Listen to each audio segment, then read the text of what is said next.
नमस्कार साथियों, स्वागत है आपका जिनोन फाउंडेशन पर। मैं आपका दोस्त जीडी। आज के सेशन में हम देखेंगे राजस्थान की प्राचीन सभ्यताएं, विशेष रूप से कालीबंगा सभ्यता पर चर्चा करेंगे, जो कि सभी प्रतियोगी परीक्षाओं की दृष्टि से महत्वपूर्ण टॉपिक है। कालीबंगा सभ्यता प्राचीन द्रसद्योति और सरस्वती नदी घाटी, वर्तमान में घग्गर नदी का क्षेत्र में हड़प्पा सभ्यता से भी प्राचीन कालीबंगा की सभ्यता विकसित हुई। अर्थात जो कालीबंगा की सभ्यता थी वह हड़प्पा सभ्यता से भी प्राचीन थी और वह द्रसद्योति और सरस्वती नदी घाटी पर विकसित हुई। राजस्थान के हनुमानगढ़ जिले में स्थित यह सभ्यता आज से 6000 वर्ष से भी अधिक प्राचीन मानी जाती है।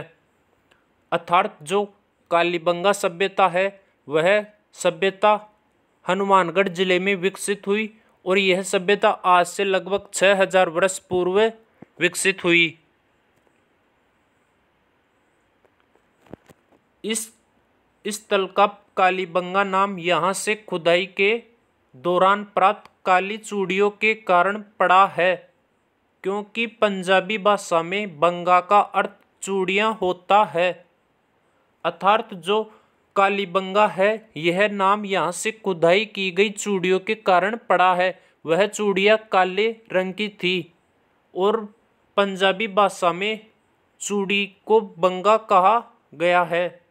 सर्वप्रथम 1952 ईस्वी में अमलानंद घोष ने इसकी खोज की और तत्पश्चात 1961 से 62 ईस्वी में बीबी लाल बीके थापर द्वारा यहाँ उत्खनन कार्य करवाया गया।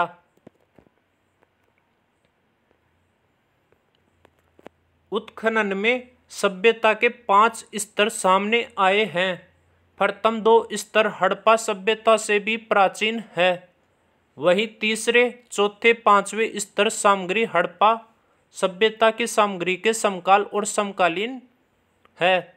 अर्थात जो कालीबंगा सभ्यता थी उसके 5 स्तर मिले हैं उत्खनन के दौरान। जो कि 2 स्तर थे वो तो हड़प्पा सभ्यता से भी प्राचीन थे और 3 स्तर हड़प्पा सभ्यता के समकालीन और समान है। इस आधार पर कालीबंगा की सभ्यता को 2 भागों में बांटा गया है, प्राक हड़प्पा सभ्यता और हड़प्पा सभ्यता। कालीबंगा सुव्यवस्थित रूप से बसा हुआ नगर था। मकान बनाने में मिट्टी की ईंटों को धूप में पकाकर प्रयुक्त किया जाता था। उत्खनन में प्राप्त मिट्टी के बर्तन एवं उनके अवशेष पतले और हल्के हैं तथा उनमें सुंदरता व सुडौलता का अभाव है। अर्थात जो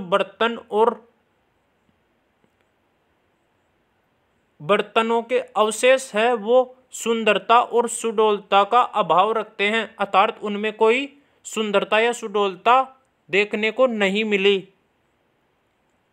बर्तनों का रंग लाल, जिन पर काली व सफेद रंग की रेखाएं खींची गई है।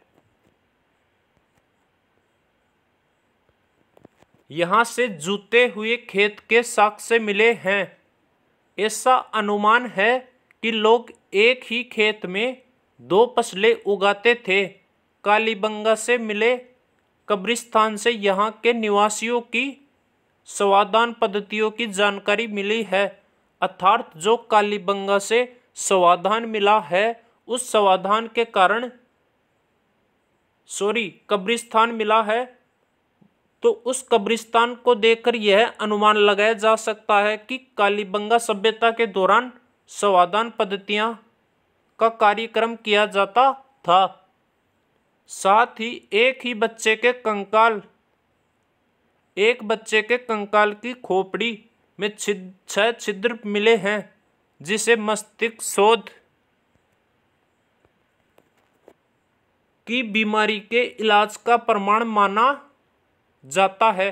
अर्थात जो कालीबंगा सभ्यता थी उस दौरान मस्तिष्क शोथ की बीमारी का इलाज भी किया जाता था।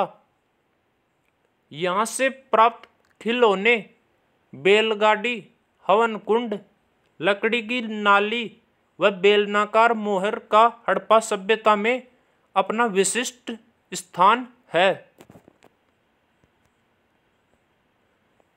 आज के लिए दोस्तों इतना ही। इजाज़त दीजिए अपने दोस्त जीडी को।